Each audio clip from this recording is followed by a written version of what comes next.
Assalamualaikum warahmatullahi wabarakatuh. Halo semuanya. Gimana nih kabar kalian hari ini? Semoga kalian semua nonton video ini dalam keadaan yang baik ya. Tak kenal maka tak sayang. Perkenalkan, nama aku Oleh Fitriana. Aku dari Universitas 17 Agustus 1945 Samarinda dengan NPM 2311100135100042 Fakultas Psikologi, jurusan Psikologi. Sebelumnya, aku panggil kalian yang nonton dengan sebutan teman-teman biar lebih akrab, gak apa-apa ya? Jadi, sesuai dengan tugas yang telah diberikan oleh Pak Yoga, di video ini aku ingin menjelaskan ke teman-teman semua tentang salah satu tokoh psikologi yang berorientasi budaya. Di sini, aku pengen ngejelasin tentang Jerome Seymour Brunner.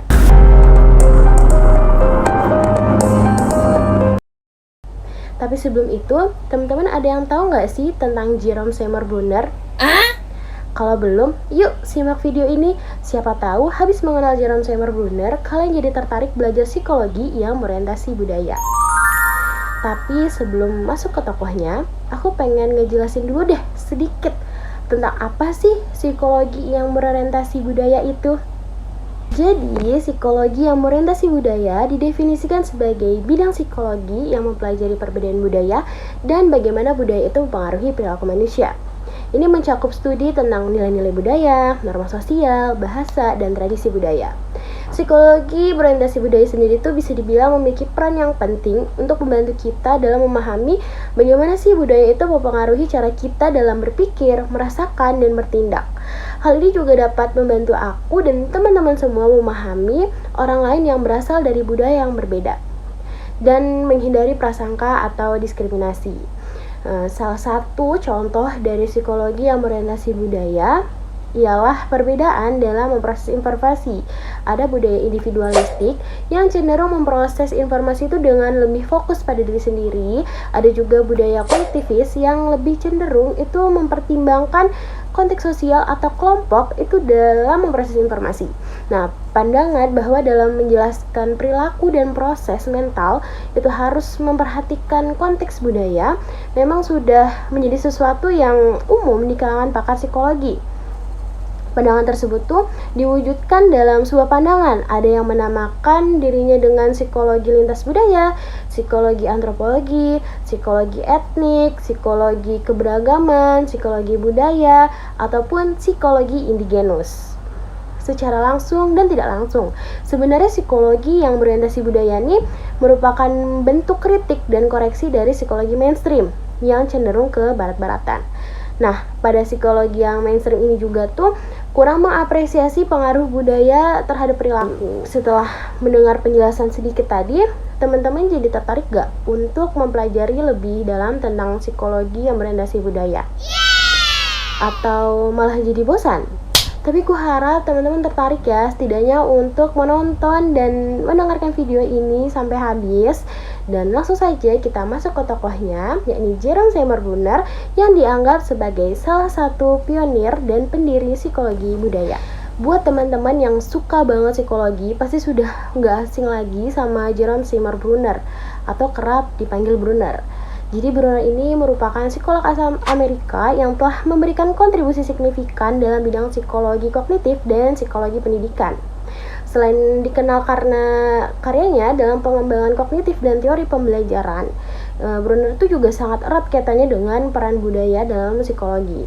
Oke, lanjut, aku akan menjelaskan ke teman-teman semua sejarah singkat dari Jerome Seymour Brunner.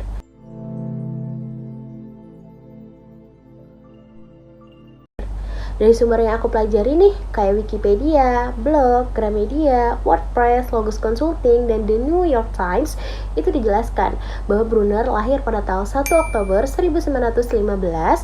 Ia merupakan anak dari pasangan Herman dan Rose Brunner yang merupakan imigran Yahudi Polandia. Pas baru lahir, Brunner mengalami kebutaan karena katarak. Di usia kedua tahun, barulah Brunner melakukan operasi untuk memulihkan penglihatannya.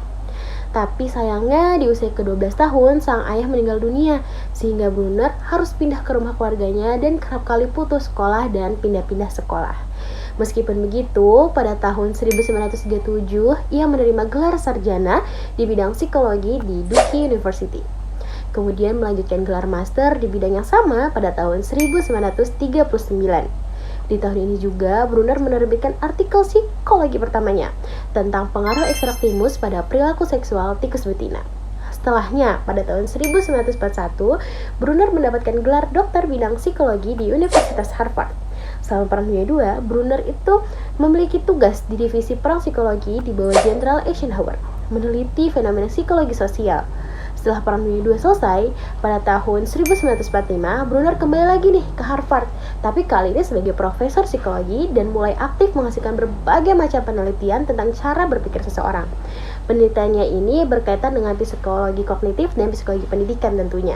Pada tahun 1972, Brunner meninggalkan Harvard untuk mengajar di Universitas Oxford di Inggris.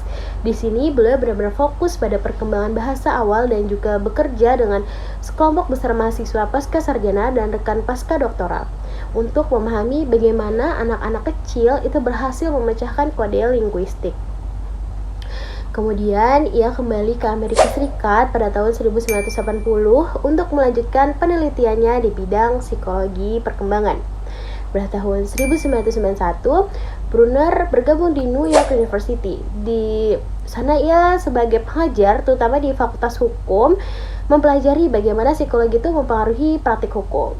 Nah, sebenarnya ya, Brunner tuh gak secara khusus dikenal sebagai tokoh yang menghadirkan atau mengembangkan psikologi budaya. Tapi walaupun begitu, dia tuh punya peran penting ngebahas gimana sih budaya itu membantu cara berpikir dan belajar kita gitu. Peran pentingnya yang pertama,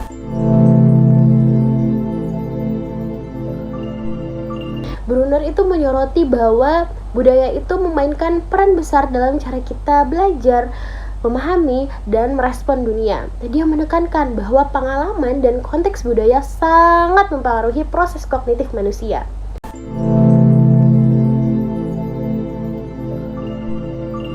Nah, kontribusinya itu memperluas pemahaman tentang bagaimana budaya mempengaruhi cara kita mengorganisir informasi, menafsirkan realitas, dan memproses pengetahuan. Dia menunjukkan bahwa budaya itu membentuk kerangka pikiran kita.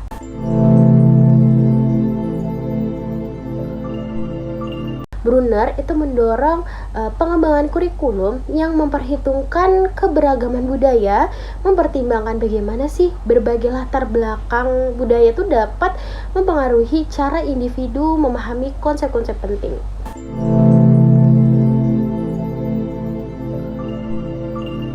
Kontribusinya ini membantu membangun fondasi bagi psikologi yang lebih sensitif terhadap perbedaan budaya dalam proses kognitif, membuka pintu bagi penelitian lebih lanjut tentang bagaimana budaya membentuk pikiran manusia. Dengan penekanannya pada pengaruh budaya dalam pembelajaran dan pemikiran manusia, Brunner telah memperkaya pandangan psikologi dengan memasukkan elemen budaya sebagai komponen kunci dalam pemahaman tentang proses mental dan interaksi manusia dengan lingkungannya.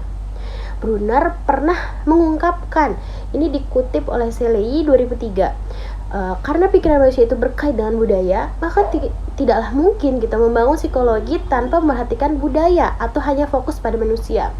Pikiran itu manusia dipandang sebagai entitas sosial yang hanya bisa dipahami jika sistem budaya yang berhubungan dengannya itu dipahami, dan perilaku manusia pun hanya akan bermakna jika dipahami dalam konteks budaya tertentu.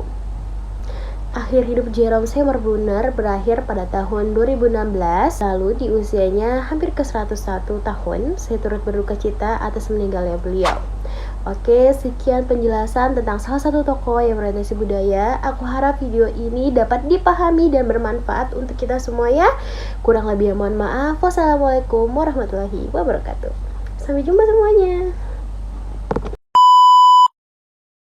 Dipahami dalam konteks budaya tertentu. Akhir hidup Jerome Seymour Brunner